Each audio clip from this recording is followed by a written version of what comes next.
So this is the look of someone who has just finished an amazing coaching call with an executive client where she grabbed on to the solution she was looking for. I was so excited for her. Okay, so here's what's going on, and you might have experienced this too if you've got direct reports or people that report to you and they have equal responsibilities, but some are pulling more weight than others, right? So here's the danger in that for you as a leader. If that's happening, if you've got people that are in the same position, right? They're at the same place, have the same role, but maybe overseeing different departments. Yet one is excelling, doing everything you need them to do, meeting expectations, meeting the deadlines. The other is not. And so person over here who is doing so well is having to cover for the underperformer. You know what happens then? It's not just the underperformer that looks bad. It makes you as a leader look bad. And we don't want that to happen, right? So this executive I was just coaching, she oversees 5 facilities, medical facilities. And we set her up with a plan, a solution.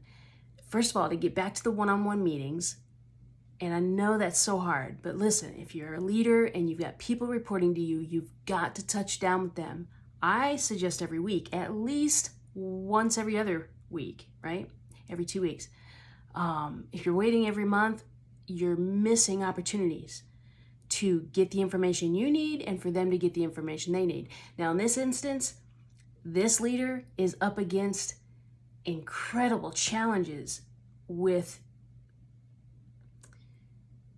because of COVID, okay? Supply chain issues, people issues, as a lot of folks that own businesses or lead businesses, you're dealing with people that are catching COVID and they're not showing up, right? So now you've got people shortages on top of supply shortages and you're having to work late and your people are having to work late. It's tough right now. It is so stinking tough. But you can't let the underperformer suck down the overperformer, okay? And you can't allow that overperformer to continue doing the underperformer's job because again, it's gonna come back and look bad on you. You actually lose credibility. So here's what the solution was for this gal. She is going to have a meeting with that underperformer and set up a plan, a growth plan with her together. She's going to do it with this underperformer and they're going to create milestones.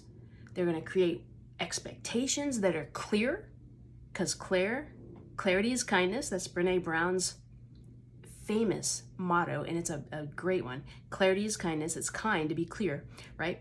So you set clear expectations and then you back them up and you create milestones along the way and you set dates for those milestones, and when they don't happen, there's a consequence and you let folks know what the consequence is in advance. So the biggest thing I see leaders doing is when they follow up with people, they don't have a consequence.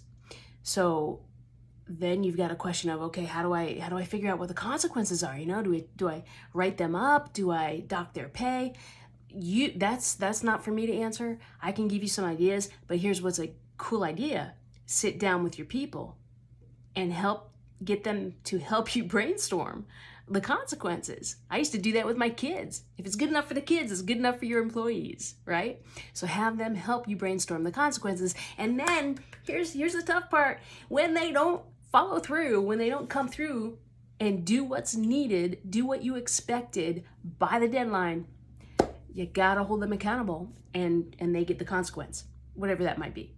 And that is so stinking tough, I know. But if you do those things, you will gain more credibility as a leader, and your people won't be mad at you because you've got your underperformers sucking all time and energy away from the overperformers or the people that are doing what they need to do. Okay, so there you go. Put some of those things into play. Let me know how it goes, and if you need more help, let me know.